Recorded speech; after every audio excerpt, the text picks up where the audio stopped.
নজর রাখবো পরবর্তী সংবাদে।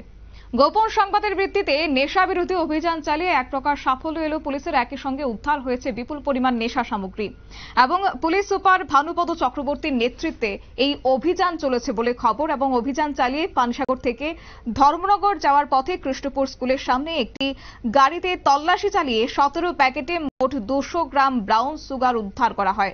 সাথে আটক করা হয়েছে দুই নেশা কারবারিকে এবং তাদের নাম ইতিমধ্যেই জানা গেছে শহীদুল হোসেন এবং জাবেদ আলী।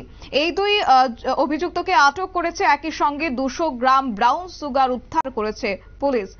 এসপি ভানুপদ চক্রবর্তী কি বলছে এই বিষয়ে শুনুন। ড্রাগ অ্যাবিউজ ডে,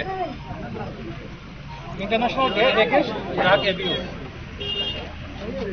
এই ড্রাগ অ্যাবিউজের দিনে এটা ধর্মনগরের কৃষ্ণপুর স্কুলের সামনে আমরা এই গাড়িটাকে ডিটেইন করি। এই গাড়িতে আমরা তল্লাশি চালিয়ে টোটাল 17টা কেসে 200 গ্রামের থেকে বেশি আমরা ড্রাগ। এটা হলো হিরোইন। এটা মিজোরাম থেকে এসেছে, মায়ানমার থেকে এসেছে। কোয়ালিটি খুব ভালো, আপনারা দেখেছেন, আপনাদের সামনে হয়েছে। যেটা কালোবাজারের মূল্য 2 কোটি টাকার থেকে উপরে আছে। আমরা এই গাড়ির থেকে, গাড়িটা নতুন দেখছেন আপনারা, গাড়িটা কোনো নাম্বারই পড়েনি। এই গাড়ির থেকে আমরা দুইজনকে অ্যারেস্ট করেছি। একজনের নাম হলো জাবেদ আলী, আরেকজনের নাম হইল শহীদুল হোসেন। দুজনের বাড়ি বক্সনগর সোনামুড়া। আমরা ধর্মনগর থানাতে একটা কেস নিয়েছি। এই কেসের ইনভেস্টিগেশন চলছে। ড্রাগ সিজ হয়েছে, মানুষ অ্যারেস্ট হয়েছে, গাড়িটা সিজ হয়েছে।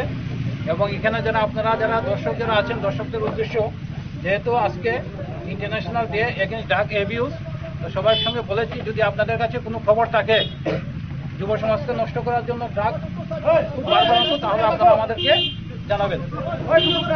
গাইডের সাহায্য নিয়ে আমরা ত্রিপুরাকে নেশামুক্ত করতে চাই।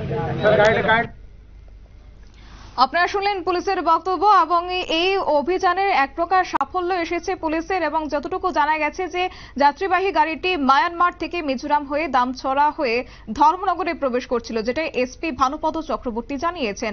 এবং উদ্ধারকৃত নেশা সামগ্রীর কালো বাজারে মূল্য প্রায় কোটি টাকার উপর বলে ইতিমধ্যেই খবর রয়েছে। এবং আগামী দিনে যুব সমাজকে যারা ধ্বংস করতে উদ্যত হয়েছে তাদের বিরুদ্ধে কঠোর থেকে কঠোরতম পদক্ষেপ গ্রহণ করবে, যেটা ইতিমধ্যেই পুলিশ আজ জানিয়ে দিয়েছেন সংবাদ মাধ্যমের ক্যামেরার সামনে। নিয়ে নিচ্ছি ছোট্ট একটি বিজ্ঞাপন বিরতি, সঙ্গে থাকুন।